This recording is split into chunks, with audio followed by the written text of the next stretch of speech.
Hey, good morning, guys. Victory Tuesday this week. I didn't think you were going to make it. You guys are running late this morning or something? What's going on? No, we've been here bright and early. The snow hasn't started yet. We've done 11 of these victory mornings so far this season with you, Boomer. 11 of them. It's been amazing. It feels like Tom Brady's Patriots all over again. And by the way, just for what it's worth, that's the uniform I used to play against when I was actually in the league. And I love that look that the Patriots wore last night. I don't know if that means anything to you guys up there. Yeah, of course. Well, it's like the mid-2000s all over again around here. Wiggy actually has low-rise jeans on. Boomer, I'm with you, Boomer. I love the Pat Patriot. But the feeling is it's eerily similar, and I get accused all the time of getting ahead of myself, but I don't have many years left, so it's like we're right back there, and the turnaround is extraordinary, Boomer. It is extraordinary, and certainly it's all led by Drake May and Mike Vrabel and Josh McDaniels. And when you think about Drake right now, he leads the NFL in completion percentage, passing yards, and passer rating this season. So, that's MVP territory, guys. The one thing that I have a knock against, if there is a knock against Drake May, is he takes a lot of sacks. And he's one of the more sacked quarterbacks in the league. And the reason for that is because he's trying to make extra plays. He's holding on to the ball, and that's something that he'll have to work through. It's the only thing that I see that's a little bit of a blip. It's one of the reasons why his completion percentage is so high. When you compare his sacks taken compared to, say, like Matthew Stafford or Sam Darnold and even Dak Prescott, I mean, he's got at least 2 times more sacks taken. But, those are things that, if you're going to hold on to the ball, just don't fumble it, and don't do stupid things like Max Brosmer did for the Minnesota Vikings this past week. So he's learned not to throw interceptions. That's a good thing. But if you hold on to it and you end up throwing that deep ball like he threw to Williams last night, I'm okay with it. I mean, but what a catch by Williams, and it was the only catch of the night for him. And look, the Giants are a terrible team. Let's face it. They fired 2 sets of coaches: the head coach, the defensive coordinator. Their roster is not great. They're learning with a young quarterback who I think can be really good in this league. And, quite frankly, a couple things happened last night that tell me just how good the Patriots are. One was the hit by Ellis on Jackson Dart. So Jackson's not supposed to be taking hits like that. He's got to be smarter. But Ellis did the right thing. He hit him right. He hit him clean. And then after that, you see the Giants react to it. And what do you see Ellis do? He just kind of tries to walk away. Yeah. He walks away. That is like top-end coaching. That is convincing your players that you don't react when another team reacts to you, especially when you do something that's legal. So the poise, the control, the concentration, the understanding, that reminds me of the great Patriot defenses in past years that Mike Vrabel was a part of. They were so smart, and they never got embroiled in nonsense like that. So that's one thing. And the second thing is, it's just 8 different receivers last night. The ball's coming out of his hand perfectly. Troy Aikman was talking about, the accuracy of Drake May. It is apparent. It's obvious to all of us who have played the position. And then I guess finally, I have to see how you guys reacted to this, was the Younghoe Koo non-attempted field goal where he jams his foot into the ground. Have you ever seen a kicker miss the ball like that?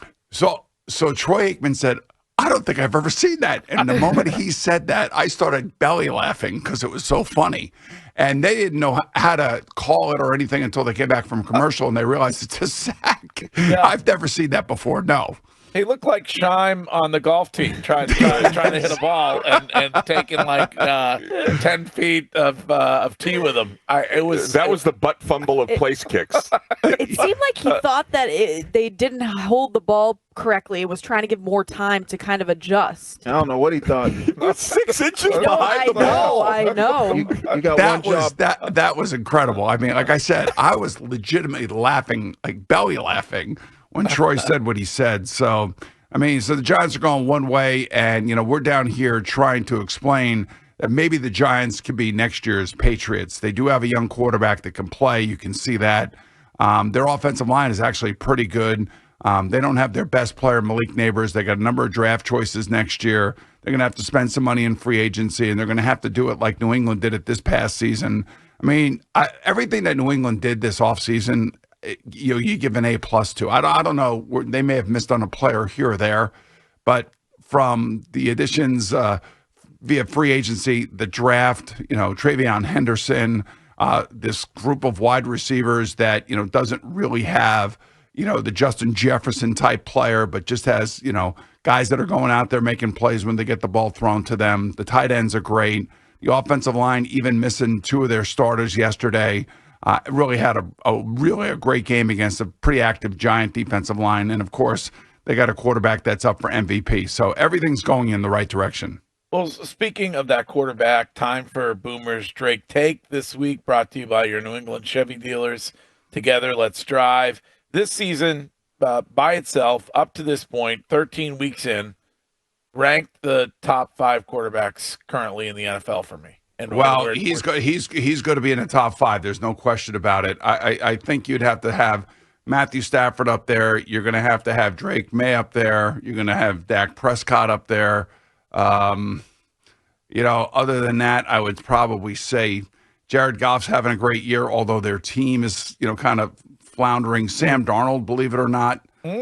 Josh Allen, of course. Would you have Daniel Jones up there?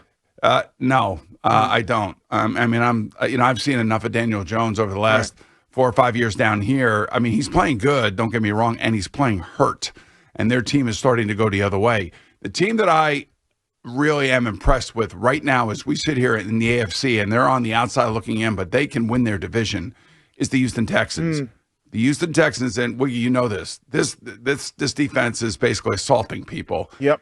And if C.J. Stroud can just get a little bit better, just a little bit better, and not throw crazy interceptions or fumble the ball or look with the bad body language on the sideline, if he could just become the guy that we saw in his rookie year, they will be a tough team. Mark my words. That may be the AFC Championship game, and I know Mike Vrabel doesn't want to hear these things, but maybe it's Texans versus Patriots at New England. That's how good I think the Texans are coming on here late in the season. Boomer, one of the things that I really saw from Drake May last night is that, he does take a lot of sacks, but he's also taking care of himself when he becomes a runner. Unlike, and we talked about this yesterday, Jackson Dott, I like him. I think the kid has talent, but I don't know how long he's going to survive playing as reckless as he does. He plays like Josh Allen played his rookie year. He's just not as big as Josh Allen. So Drake is 6'2", 215, 220, depending on how heavy the diamonds around his neck are. And then Josh Allen is 6'5", 240. So he plays like Josh Allen, believe it or not. He's just not as big as Josh. So he's going to learn. He's a crash test dummy right now. He is a rookie. Rookies tend to, think that they can do things that they're incapable of doing and don't really understand the speed that opposing defenses have. So, it's the school of hard knocks. He'll learn. If he doesn't learn, then he's going to be out of the league. So it's going to be a big part of his maturation. And I see a lot of Drake May in him, believe it or not, guys. His accuracy is really good. He's got great touch on the ball. He's got a really strong arm. When you watch him in slow motion and you watch the release, you could see that the Giants have their guy. So if we were sitting here last year and we were talking about the Patriots, it was another loss. Drake May threw too many interceptions. Is Drake May going to be the future? Is he good enough? Well, guess what? They surrounded him with really good coaching, really good defense, a solid running game, good wide receivers, and he has matured into one of the best players in the league at his position. So I would think that would be the same for the Giants next year. Boomer, what's the deal with Abdul Carter? What are the whispers in New York saying about what's going on with him? Scatterbrain, missing meetings, late. I'm sure he's late for morning meetings. I'm sure that, this is also the new athlete that coaches have got to deal with. And maybe Brian Daboll turned his back to some of it and just kind of was okay with it. And I think that's probably one of the reasons why he ended up getting fired. And I think that Mike Kafka is trying to put his foot down. Even though it didn't go well last night, Kafka is trying to instill some discipline within the football team. We haven't had one iota of this out of the New England Patriots. And this is the difference between winning and losing. The Patriot player doesn't want to go to work now late, doesn't want to miss a meeting. He wants to be a part of winning and going to a potential Super Bowl and being a really good football team, is where the Giants are complete opposite. They are a losing team. They've had a losing record the last 3 years. And there's a reason for that. And sometimes internally, it's when players get lazy. They miss meetings. They sleep in meetings. They miss assignments continually. And I think that's, it's part of the frustration of dealing with rookies. And like I said before, our colleague down here, Tiki Barber, adamantly says on his radio show that he hates rookies or hated rookies because they don't know what the hell they're doing half the time. And I would think that's where Abdul Carter is right now, Courtney. And I'm glad that Mike Kafka is actually bringing it to the forefront because he's got to answer a lot of really tough questions. Not to pry, Boomer, but does the prospect of Andy Reid tickling your tonsils get you at all excited for the last 5 weeks of the NFL season? Nothing tickles my tonsils. I've never been asked that question. What? I mean, it was an odd way for him to phrase it, but I guess what he's saying is we're not out of it. So, well, he has to say that, and they are not out of it. They have to win their division, and Patrick Mahomes has got to believe he's got to win every single game, as he said after their loss on Thanksgiving to the Cowboys. I think there are a couple teams that are surging right now. The Texans, the Cowboys are two off the top of my head. And I think that, Kansas City's got a hell of a schedule ahead of them. And their schedule is tough. I mean, and when you think about who they are in terms of, what they have been able to accomplish over the last 5 years, this could be the end of it. I mean, this could be, at least for this year anyway. They could bounce back next year for sure. But I think their schedule is so difficult, guys. So they got to play at Las Vegas. So that's a game they probably will win. But when I take a look at some of the stuff, they got Houston this week. They got the Chargers, Tennessee, Denver, and Vegas. So you got 3 teams in there that I think they got to win all 3 of those games. Texans, Chargers, and Broncos. I don't see them winning those 3 games. Matter of fact, I love Houston this week, and I think it's a Sunday night game. Boomer, Courtney and I really enjoyed your take on the ACC and Big Ten's need to stop playing Notre Dame and allowing them to take one of the college football playoff spots. I just think it is pathetic how Boston College and the other teams in the ACC allow Notre Dame to walk all over them and use them to get advantage in the playoff. Thank you very much. And as a University of Maryland alum, we're in the Big Ten, and the Big Ten, they've expanded now to all these teams.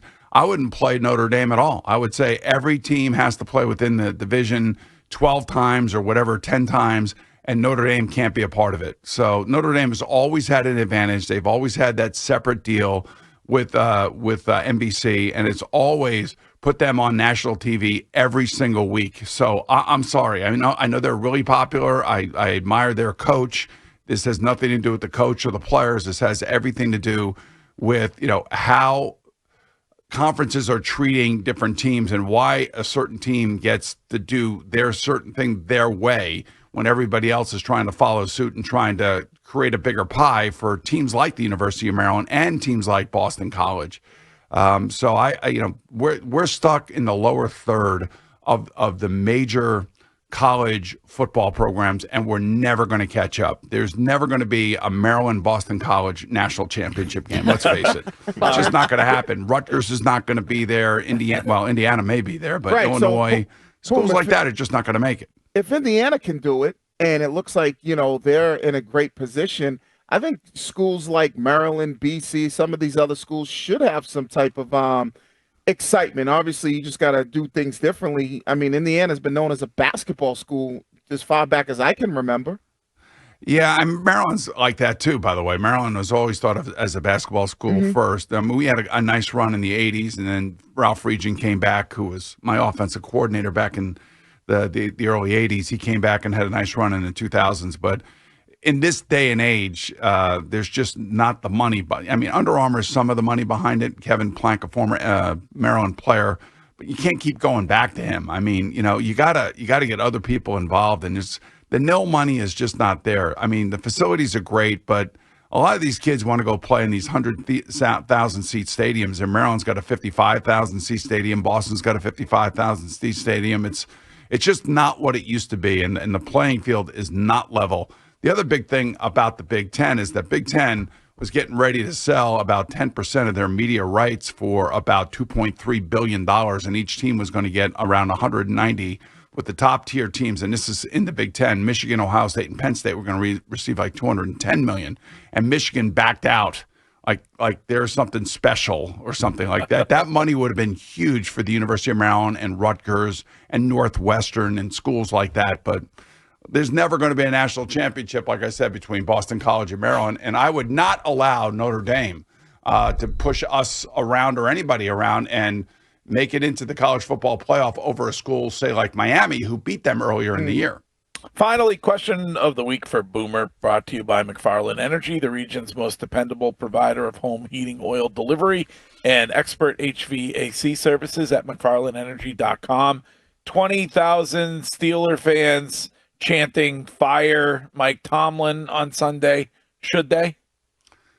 Oh, boy. Will they is more the question. The Rooney family doesn't get pushed into making harsh decisions. I kind of feel like, depending on how the season ends, if they don't make it to the playoffs with Aaron Rodgers, I could see where this thing has ran its course. You know, Marvin Lewis had his run in Cincinnati for 15 years. Bill Cowher had his run. He decided to leave himself, by the way. You know, eventually your message falls on deaf ears. So they, too, like many other teams that are stuck in this malaise, are so because they can't find their young quarterback like Drake May or Jackson Dart. So depending on how this thing ends, I wouldn't be surprised if the Steelers decide to go in a completely different direction. Boomer, great to hear your voice. We will talk to you again next week. Oh, that makes me feel really good. Victory Tuesday, boys and girls. Yes, sir. Love every minute of it.